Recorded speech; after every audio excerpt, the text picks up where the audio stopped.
Bienvenue sur cette vidéo. Alors si tu n'es pas déjà abonné, abonne-toi pour recevoir d'autres vidéos pour t'aider ou aider ton entourage.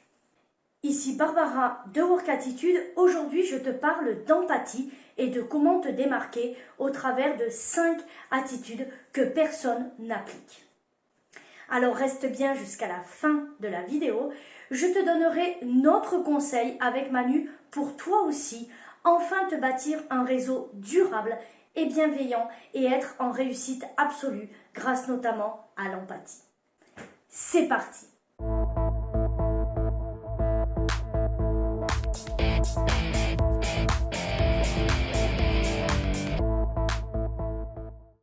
L'un des secrets du succès, c'est la faculté de se mettre à la place de l'autre et de considérer les choses de son point de vue autant que du nôtre. Voilà ce que nous disait à très juste titre Henry Ford. Dans notre société où les comportements individualistes prennent souvent le pas sur l'aspect collectif, la notion d'empathie peut paraître saugrenue. Il n'est d'ailleurs pas inutile de s'interroger sur l'intérêt de faire preuve d'empathie de nos jours. Mais qu'est-ce que l'empathie ? L'empathie désigne la capacité à ressentir, comprendre ce que les autres éprouvent. Finalement, c'est la capacité à voir à travers les yeux des autres, à se mettre un peu à leur place pour mieux comprendre leur point de vue. Agir en ce sens, c'est peut-être facile et une évidence pour certains. Mais pour moi, je l'avoue aujourd'hui, c'était une aptitude que je ne maîtrisais pas du tout. M'étant coupée de mes émotions pour survivre, je ne réalisais pas que j'étais devenue, au fil des années, incapable d'empathie. Et quand j'essayais, j'en devenais maladroite, voire blessante. Grâce à Manu et à la méthode que nous avons développée ensemble, j'ai pu ainsi réapprendre à me reconnecter avec mes émotions et enfin faire preuve d'empathie naturellement. Et là, la magie a opéré. L'empathie m'a permis de développer des relations plus saines et d'être véritablement en lien avec les autres. Ce que j'ai appris, c'est que l'empathie favorise les connexions, la communication, la collaboration. On a donc tous intérêt à faire preuve de plus d'empathie dans nos vies. Mais comment cette empathie se révèle-t-elle concrètement ? Voici 5 attitudes adoptées que personne n'applique pour être davantage dans l'empathie avec les autres et te démarquer positivement. Et oui, toi qui me regardes, est-ce que tu prends toujours le temps de bien écouter et de comprendre ce que l'autre a à te dire ? Quand on y pense, rien n'est moins sûr. On écoute souvent l'autre d'une oreille en se précipitant vers une réponse pour faire valoir notre point de vue. Or, lorsqu'une personne te parle d'un problème, il y a de fortes chances qu'elle ne se sente pas très bien à ce moment-là et qu'elle ait besoin tout simplement d'un soutien. Faire preuve d'empathie, c'est donc avant tout de prendre en considération les propos et les points de vue de la personne qui est en face de toi et reconnaître l'importance de ce qui lui arrive. Dans une conversation, l'écoute active ou empathique n'est donc pas la simple réception des informations transmises par ton interlocuteur.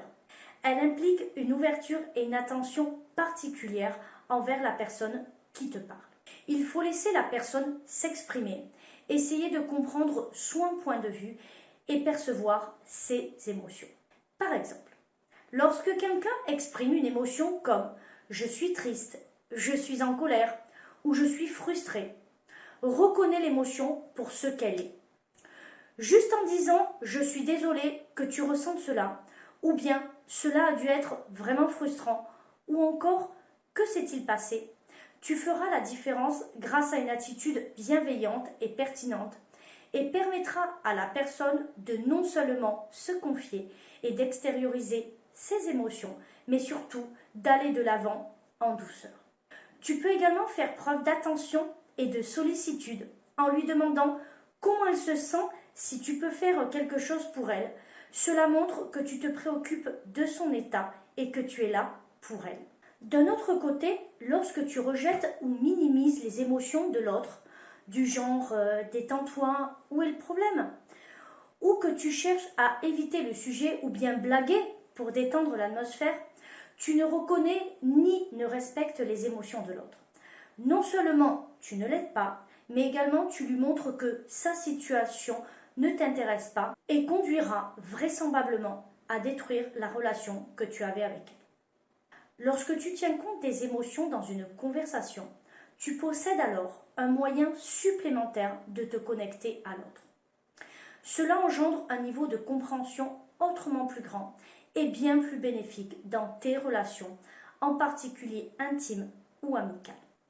La façon dont tu réagis à une émotion déterminera donc tout simplement si la personne va continuer à partager ce qu'elle ressent avec toi ou bien si elle va simplement se refermer sur elle-même. Deuxième attitude, intéresse-toi sincèrement aux autres sans jugement. Il s'agit ici d'aller au-delà des préjugés qu'on peut avoir sur certaines personnes et de chercher à réellement comprendre pourquoi elles agissent de telle manière ou ce qu'elles ressentent.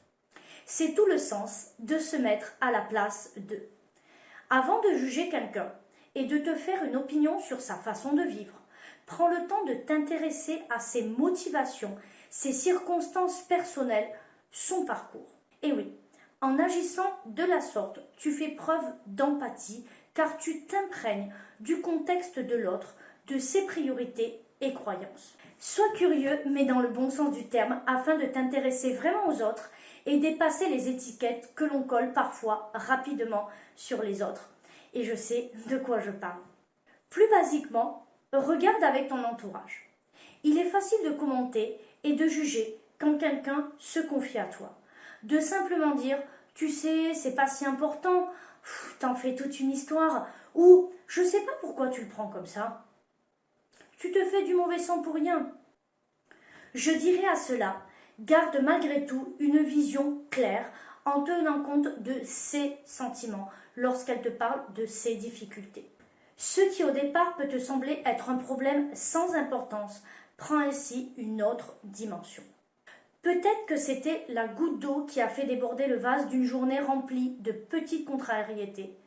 Ou bien se cache-t-il d'autres soucis bien plus profonds derrière ce qui ne paraît être qu'un problème superficiel. Ainsi, sans connaître l'état émotionnel de l'autre, comment peux-tu tirer des conclusions aussi hâtives?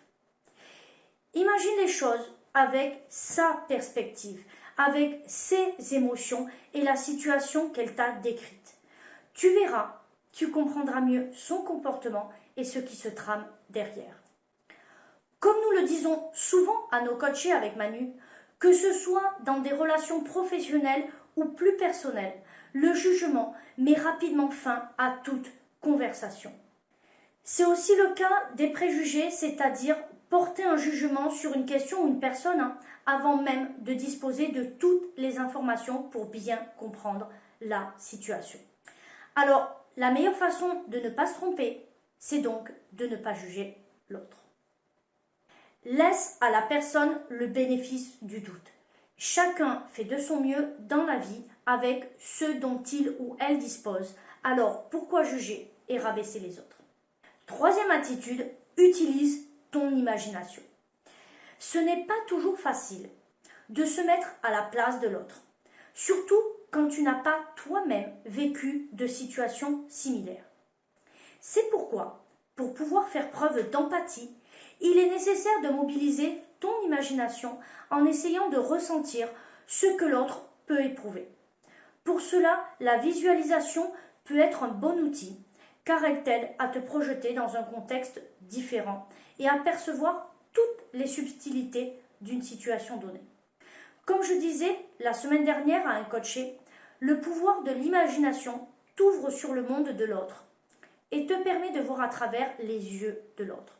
Tu verras, c'est très productif et puissant dans la relation aux autres. Quatrième attitude, deviens un miroir. Tu connais la meilleure façon d'arrêter une conversation par écrit, mais c'est pareil à l'oral. Eh bien, c'est lorsque quelqu'un prend la peine de t'envoyer 10 paragraphes de texte, un pavé, et que tu lui réponds avec quelques mots du style « je vois »,« d'accord ». C'est terriblement frustrant de partager quelque chose avec quelqu'un qui en est complètement indifférent. Il n'y a alors pas de résonance ni de rapport entre vous deux. C'est ici que l'effet miroir entre en jeu. Faire miroir signifie que tu imites le langage non verbal de l'autre, ses gestes, sa façon de parler ou son attitude pour créer un rapport avec l'autre. Alors bien sûr, il ne s'agit pas de singer la personne en copiant toutes ses manières de la tête aux pieds, mais plutôt de se connecter à l'autre et de le rejoindre dans ses agissements et lui montrer que tu le comprends. D'utiliser par exemple le même niveau de langage, de parler à la même vitesse, etc. Plus concrètement, si l'un de tes amis partage avec toi un fait personnel, réponds en partageant également une anecdote personnelle. Si ce dernier te regarde dans les yeux, fais-en de même. Et à l'inverse, si le regard est fuyant, ne le fixe pas intensément. Alors, bien entendu, il ne s'agit pas de copier tout le langage corporel sans réfléchir. Simplement, ajuste ton comportement à celui de l'autre en parlant le même langage. 5e attitude, et la dernière, sois émotionnellement disponible. Alors, qu'est-ce que ça veut dire? C'est probablement pour moi l'attitude la plus importante évoquée jusqu'ici. Montre à la personne qui se confie à toi que tu lui fais confiance et que tu acceptes ses sentiments. Encourage-la. Il est important de communiquer ce message. Je te fais confiance. Tu ne fais rien au hasard. Quoi qu'il arrive, je serai là pour toi. Tu sais, parfois, les gens n'ont pas besoin de réponse ni de solution. Ce dont ils ont simplement besoin, c'est d'écoute et de soutien. En somme, un peu de douceur dans un monde brut.